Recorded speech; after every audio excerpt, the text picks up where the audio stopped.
Toda ação tem consequências que estamos fadados a enfrentar, principalmente as ilegais. E agora, finalmente chegou a hora do Blitz enfrentar as consequências dos seus atos. O preço das viagens à Terra finalmente chegou e foi o próprio Satã que veio cobrar. Mastermind nos trouxe muita coisa, o retorno de Andrelfos, a apresentação dos últimos pecados, sacrifícios por aqueles que se ama e a garantia de que as coisas ainda vão piorar. Então, como de costume, vamos por partes. Começando pelo Andrelfos e pela Stella. Eu tenho que dizer que esse episódio me fez odiar a Stella mais do que nunca e amar o Andrelfos mais do que nunca. O quê? Vamos começar pela Stella. Ela se mostrou mais cruel e mais incompetente do que nunca nesse episódio. What the fuck? Começando pela incompetência, após um bom tempo tentando encontrar uma forma de ferrar com os Toulas junto com o seu irmão e não chegar a nada, a Stella menciona casualmente que os Toulas emprestavam o Grimório para um Imp. E ao saber disso, o Andrelfos fica pé da vida. E sinceramente eu não julgo ele. Eles passaram sabe-se lá quantos dias procurando uma forma de ferrar com os Toulas quando a Stella já tinha em mãos a informação de ouro. Ela é uma tremenda incompetente e ninguém me faz pensar o contrário disso, até porque nesse ponto nem o irmão dela a defende. You're so lucky you're attractive. You are so lucky you are hot, Stella. Quanto à crueldade dela, eu acho que eu não preciso me explicar muito, porque todo mundo já deve ter entendido, né? A Octavia vê o pai pronto pra ser morto, e além da Stella impedir a filha de fazer qualquer coisa a abraçando, a filha da mãe sorri, enquanto a filha chorava por medo de perder o pai. Ela claramente não liga para os sentimentos da filha. Na verdade, agora ela pode facilmente manipular a Octavia a pensar que o pai escolheu o Blitz em vez dela. Que, vale lembrar, é o pior medo da princesa e isso foi mostrado lá atrás em Lululand. Você vai fugir com ele? E me deixar pra trás? Onde eu nunca mais poderia te encontrar? Todos sabemos que o Stolas protegeria aqueles que ele mais ama caso fosse necessário, e que tem muito da história dele que a Octavia parece não saber. E infelizmente, levando em conta tudo que já vimos da personagem, vai ser muito fácil a mãe e o tio colocarem ela contra o pai após ela ver ele pronto pra morrer por outra pessoa. Eu venci. Nesse ponto não tem como negar, a Stella venceu. Ela conseguiu exatamente o que ela queria, se vingar dos Toulas por ter traído e humilhado ela e acabar de vez com a felicidade dele. E infelizmente sabemos que ela ainda vai fazer ele sofrer mais um pouco utilizando a filha pra isso. Seus filhos da puta! Filhos da puta! Quanto ao Andrelfos, não dá pra negar, ele é um tremendo de um canalha. Acusou falsamente o Blitz e ainda por cima parece ter uma inveja imensa dos Toulas. Já que no fim, o grande plano acabou sendo para que ele ficasse com a posição dos Toulas enquanto o Príncipe Coruja era banido da família Goetia. Mas não é por isso que eu passei a gostar do Andrelfos, e sim por ele ser praticamente um meme vivo.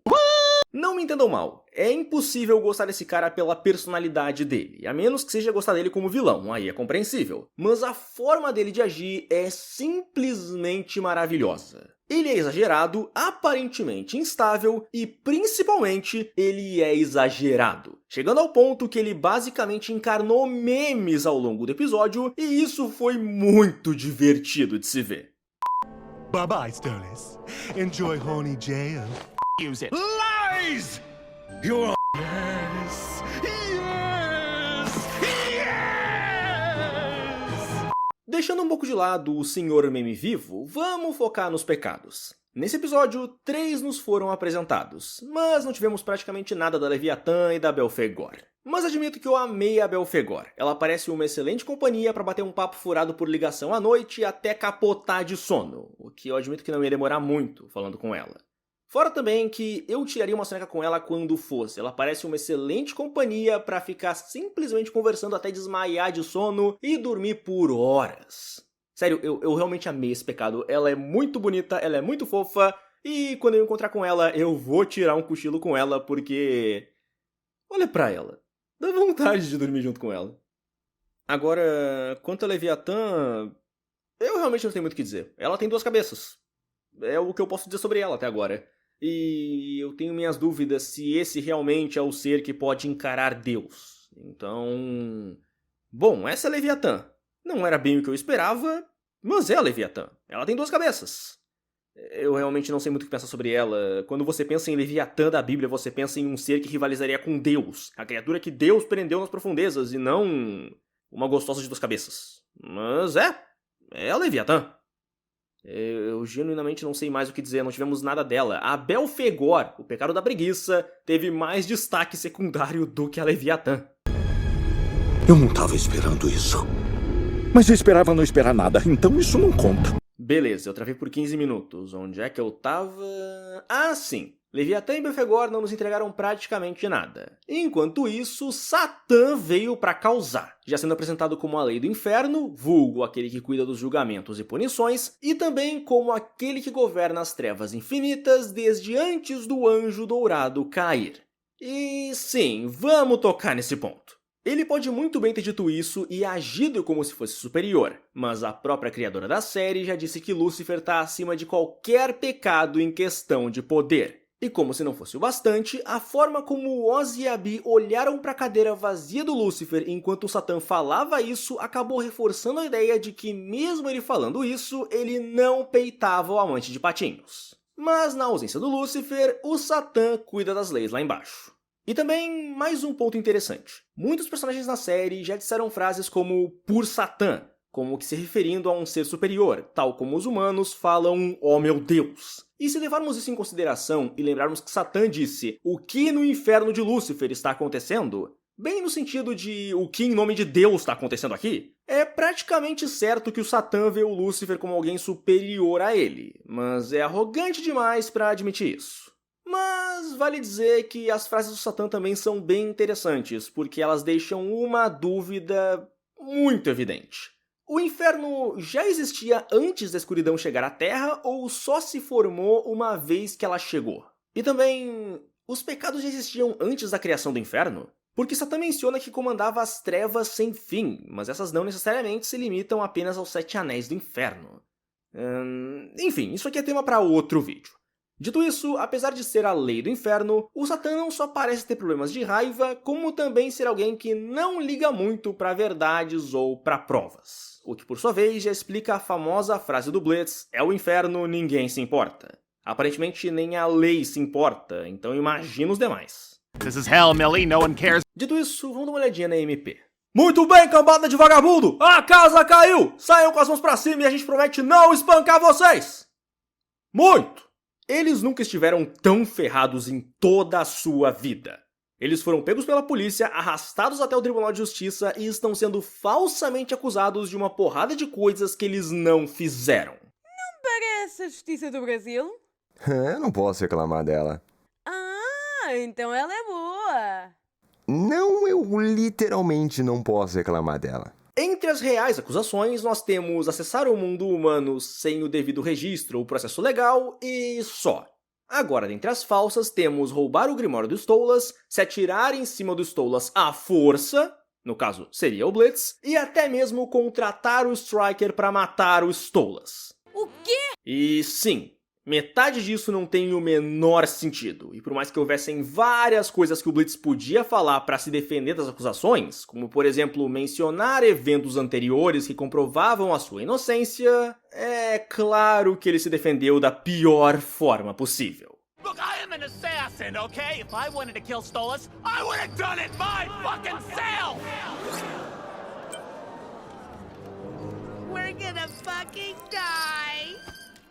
Nesse ponto, simplesmente não tinha saída. O sistema legal do inferno estava contra o Blitz e contra aqueles que ele amava. O Blitz não só não tinha sequer um advogado de defesa ou alguém que pudesse falar em defesa dele sem se borrar de medo do pecado capital gigante alado na sua frente. Objection!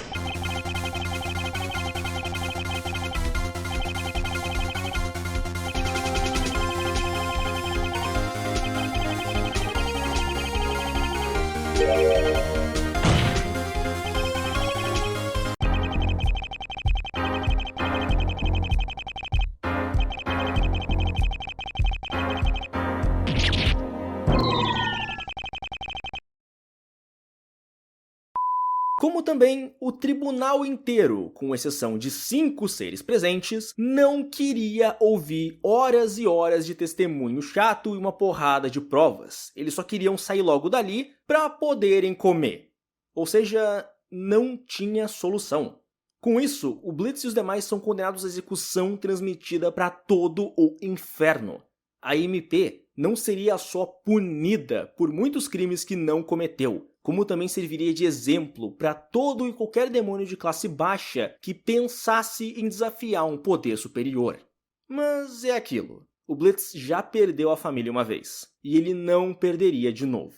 Pelo menos não sem lutar. Só que infelizmente, contra seres tão poderosos não existe chance de combate. E por conta disso, o Blitz faz a única coisa que ele pode: assumir a culpa por todas as acusações. Ele abre mão da própria vida para salvar sua família. E essa cena foi simplesmente linda, com uma carga emocional imensa. Naquele momento, ninguém conseguia olhar para ele com exceção da Millie. A sua melhor amiga não iria deixar ele partir sozinho. E enquanto isso, o Blitz estava sorrindo. Ele morreria feliz, porque mesmo que ele não estivesse mais com eles, a sua família ficaria bem. Mas é claro que a história não terminaria assim.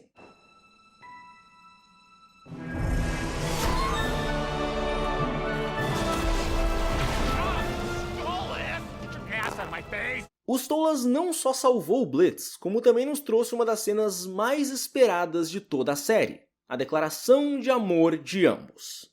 E como não podia ser diferente, ela também é uma das cenas mais trágicas de toda a série. Por 5 minutos? Você pode parar de ter uma escrita tão boa e sádica? Só por 5 minutos! A música Mastermind é uma mentira gigantesca para todo o inferno. Mas pro Blitz, ela é uma conversa sincera. Uma conversa na qual não existem mais máscaras, mentiras ou barreiras. Apenas um admitindo pro outro o que realmente sente. O Stolas estava disposto a se sacrificar pelo Blitz. A se sacrificar por um dos 2 seres que ele mais ama na vida. Uma cena linda, mostrando quanto um se importava com o outro. Com o Stolas estando disposto a morrer para salvar o Blitz. Tal como o Blitz fez para salvar a sua família, mentindo assim para todos e se assumindo como a grande mente mestra por trás de cada ato da IMP. Por um lado, nós tivemos o Stolas disposto a fazer o maior dos sacrifícios por amor, e por outro, tivemos ele fazendo exatamente o que o Andrelfos e a Stella queriam que ele fizesse. Eu venci. Exatamente como planejei. Ao assumir a culpa por tudo, o Stolas esperava ser punido com a morte. Mas ele é da realeza. A vida dele tem significado, tem um propósito. Então a punição dele seria diferente. O Stolas seria banido e perderia o seu título, seu poder e seu status. E as suas legiões, possivelmente junto com todas as suas posses, iriam para o Andrelfos.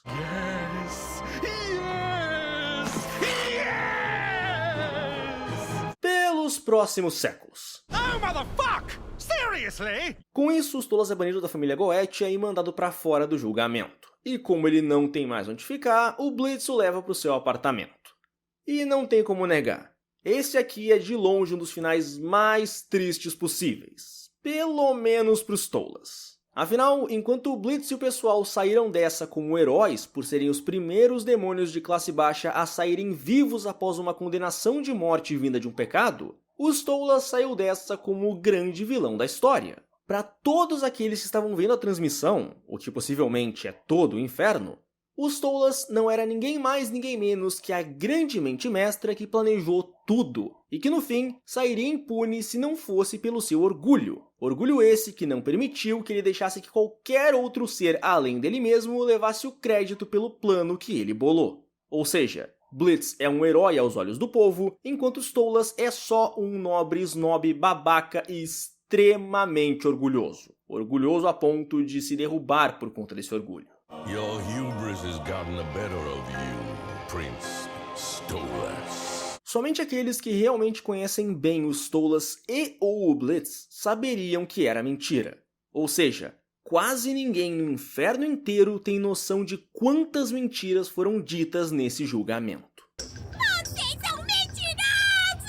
Com isso, ao fim do episódio, nós tivemos um Stolas extremamente deprimido, porque uma vez que ele continuou vivo e o momento de urgência por salvar alguém que ele amava passou, ele pôde finalmente perceber que ele não considerou um ponto crucial: o que aconteceria com a sua filha.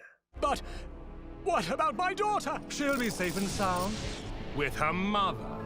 E agora, ela está sob os cuidados da mãe e do tio, parentes que podem facilmente manipulá-la para colocá-la contra o pai. A Octavia sempre temeu ser abandonada pelos Stolas, e vendo ele se sacrificar por outro ser, correndo o risco de deixá-la para trás, é muito fácil ela pensar que o pai a abandonou. E se não é isso que ela pensa, é muito fácil fazerem ela pensar isso. Ensine-o através da perda e da dor. Faça-o sofrer. Faça ele preferir estar morto. O coração, Osborn. Primeiro, atacaremos o coração dele. Esse episódio foi uma montanha-russa emocional. Houveram cenas cômicas nele, como o Andrelfo sendo um meme vivo e o Mamon quase engasgando com um picolé de pinto. Eu engasgo com pintos? Houveram cenas lindas e emocionantes, como os sacrifícios, a música Mastermind e até mesmo o Blitz dando um banho no Stolas, que por sua vez demonstra muita preocupação, carinho e até mesmo uma grande confiança entre os dois. No estado que o Stolas estava para deixar alguém, mesmo que só dar um banho nele, já é um grande sinal de confiança, porque ele estava vulnerável demais nesse ponto. E vale até mencionar que no momento que o Stolas achou que tinha visto o Blitz pela última vez, no ponto do grande sacrifício dele, as pupilas dele tomaram a forma de um coração. O que é um detalhe que muita gente pode nem ter percebido, mas é um belo de um detalhe. Oh my god! Okay, it's happening! Mas no fim, o episódio terminou de uma maneira extremamente triste. As consequências dos atos dos Stolas e da MP finalmente apareceram, e quem pagou o preço foi o próprio Stolas.